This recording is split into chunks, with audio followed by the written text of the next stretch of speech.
Oke, ini untuk update tugas keempat. Jadi di sini kita diminta untuk ya kita akan membuat aplikasi Flash. Jadi kita akan bikin web aplikasi menggunakan Flash framework untuk server side. Jadi kita bakal gunain Python. Dan kita bakal gunain MySQL database sebagai database, dan kita juga bakal implementasikan operasi CRUD basic. Dan tambahannya kita bakal gunain metode autentikasi session base menggunakan flash login dan flash jwt extend. Oke, jadi di sini kita bakal gunain Python, dan juga kita bakal gunain Flash sebagai framework, dan database-nya itu MySQL. Oke, untuk pertama-tama saya bakal tunjukin ini di bagian sini, di bagian root folder saya bakal tunjukin. Oke, di sini saya gunain Python. Di sini saya punya app, dan di sini saya letakin root, ya seperti itu. Artinya ini, ya saya bakal coba tunjukin untuk oke, untuk list dari dependensi yang digunakan. Jadi di sini kita punya flash login, flash jwt extend, dan kita juga punya MySQL DB. Oke, ini udah sesuai dengan kategori atau kriteria stack yang pertama. Oke, di sini untuk database setup kita diminta untuk membuat table user. Nantinya dia bakal punya column username, email, role, dan password. Dan untuk role di sini dia ada dua value, yaitu admin dan user. Kemudian untuk di password itu dia bakal dienkripsi secara aman value-nya. Jadi di sini saya bakal tunjukin terlebih dahulu untuk database-nya. Di sini kita punya database review, kemudian kita juga punya database user. Dan untuk database user ini udah sesuai dengan kriteria. Kemudian juga dengan user review. Oke, seperti itu. Dan nextnya itu kita punya endpoint, dan di endpoint ini dia punya dua endpoint utama, yaitu login dan reviews. Jadi di aplikasi juga udah dibikin endpoint yang sesuai. Kemudian untuk artinya endpoint udah sesuai. Kemudian untuk di endpoint login itu dia punya metode get dan post. Untuk metode postnya itu dia mengharapkan request body, email, dan password. Di sini saya bakal tunjukin untuk metodenya. Di sini kan saya punya root login, dan untuk metodenya itu post. Post itu dia diminta untuk memberikan data request body, yaitu email dan password. Oke. Next saya bakal tunjukin gimana penggunaan login, flash login. Nah, di sini kita juga diminta untuk menggunakan session based authentication menggunakan flash login. Nah, di sini saya udah punya flash login, dan di sini kita gunain method login untuk melakukan login ke usernya. Dan ya di sini saya bakal coba logout dulu. Di sini servernya belum dihidupin, jadi saya bakal hidupin server, dan di sini kita bakal ke login. Nah, ini adalah metode login yang digunain. Jadi kita bisa login untuk flash login. Jadi oke, seperti itu. Kita udah bisa login, kita bisa email dan lain-lain. Kemudian ada di review, dan di bikin review baru ini kita juga punya deskripsi dan iterating value. Jadi di sini saya bakal coba tes login di sini. Oke, di sini ini adalah halaman admin yang bakal ditampilin. Jadi di sini ada beberapa fitur, yaitu list user, new user, list review, dan new review. Jadi ini untuk fungsionalitas fungsi-fungsi yang bakal didapatkan oleh user dengan role admin seperti ini. Jadi kita bakal coba tes buat tes change role, kemudian kita bakal lihat. Nah, ini adalah fungsi-fungsi yang bakal didapat oleh user dengan role user. Jadi dia nggak bisa nambahin data baru, dan dia tidak bisa menambahkan user baru, dan juga dia tidak bisa menambahkan review baru. Dan di list review dia tidak bisa melakukan pengeditan atau penghapusan terhadap data user. Kemudian di list review juga demikian. Oke, jadi di sini kita udah mengimplementasikan fitur yang ini, yang authorized user. Jadi kan user yang terotoritas, yang memiliki otoritas, dia bisa menghapus, mengupdate, mendelete, dan menambah fitur. Jadi di sini kan kita udah implementasikan mekanisme itu.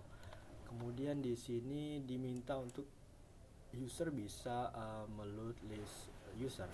Jadi di sini user bisa melakukan list user. Jadi dia udah bisa meload data user. Kemudian di sini user bisa meregistrkan akun. Jadi dia bisa membuat akun baru. Jadi untuk membuat akun baru hanya user dengan role admin yang bisa membuat akun baru. Jadi saya bakal coba rubah role dan kita bakal lihat di sini kita bisa nambahkan akun baru.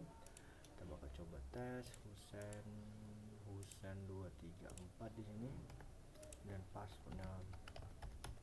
Kemudian di sini kita kasih user dan untuk role-nya itu adalah user saja. Dan di sini di sini diperlihatkan servernya belum hidup, jadi kita bakal hidupin ulang server.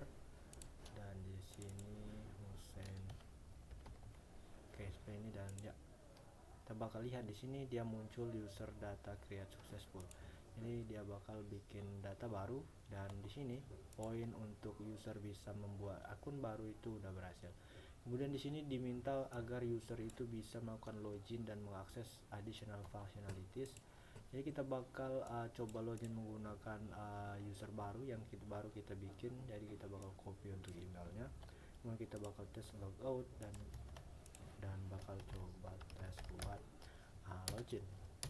Dan di sini kita login sebagai Husen, dan bisa dilihat untuk role Husen itu adalah user, jadi dia tidak bisa mengakses fitur-fitur yang ditujukan untuk role admin seperti itu. Jadi di sini untuk poin register user bisa login dan mengakses fungsionalitas yang ditujukan ini udah komplit. Kemudian di otoritas tadi sudah, dan di user ini bisa logout dari aplikasi. Jadi kita bakal tes logout. Oke, sebelumnya begitu kita refresh di sini dia bakal otomatis login ya. Artinya di sini state user itu udah login. Tapi begitu kita logout, sini kita akses reviews lagi dan dia bakal di block. Artinya ini udah ada implementasi logout user. Kemudian di technical implementasi, jadi di sini aplikasinya itu diminta untuk disusun dengan Flask di application utilize. Jadi dia menggunakan Flask sebagai framework webnya. Ya, kita udah gunain Flask sebagai framework untuk websitenya seperti itu. Kemudian di sini kita diminta untuk aplikasi kita ini terhubung ke MySQL database dan berinteraksi dengan user data secara melalui model SQL Alchemy. Jadi dia diminta untuk berinteraksi melalui model. Dan di sini saya bakal tunjukin model database. Di sini sudah saya bikin model SQL Alchemy-nya. Di sini kita punya user dan juga ada model untuk review. Jadi untuk poin ini udah valid. Kemudian untuk di poin terakhir yaitu roots are protected based on user authentication status. Jadi root ini mesti terproteksi berdasarkan dengan user autentikasi status. Dan saya bakal tunjukin gimana proteksinya. Jadi di sini sebenarnya di sini kita punya root reviews di sini, dan di sini dia udah terproteksi. Jadi kalau ada orang yang mau akses root reviews ini, root reviews bakal diakses tanpa login, itu dia bakal kembalikan ke halaman login. Jadi seperti itu. Jadi kita diminta untuk login terlebih dahulu agar kita bisa mengakses root reviews. Jadi itu udah masuk ke kriteria. Kemudian ya, tidak hanya untuk root reviews, juga ada beberapa root yang saya tambahin proteksi seperti logout. Jadi user tidak bisa logout kalau dia tidak login seperti itu. Kemudian untuk delete data user, dia juga mesti harus login dan dia role-nya mesti admin. Kemudian untuk di detail sama seperti itu, dan root lainnya. Artinya ini untuk poin terakhir ini udah valid. Ya mungkin segitu aja untuk report dari progress. Ya, aplikasinya seperti ini. Kita menggunakan Flux Python sebagai server side untuk membangun web aplikasinya.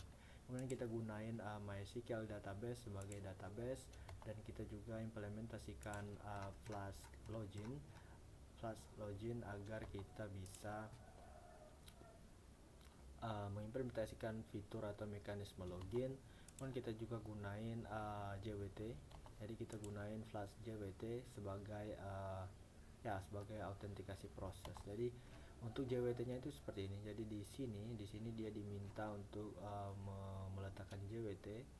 Nah, di JWT-nya itu kita letakin di admin ketika kita melakukan request terhadap data-data. Jadi seperti yang di sini. Jadi di sini kita udah letakin bearer authorization-nya ini, akses token yang kita ambil saat login. Jadi itu.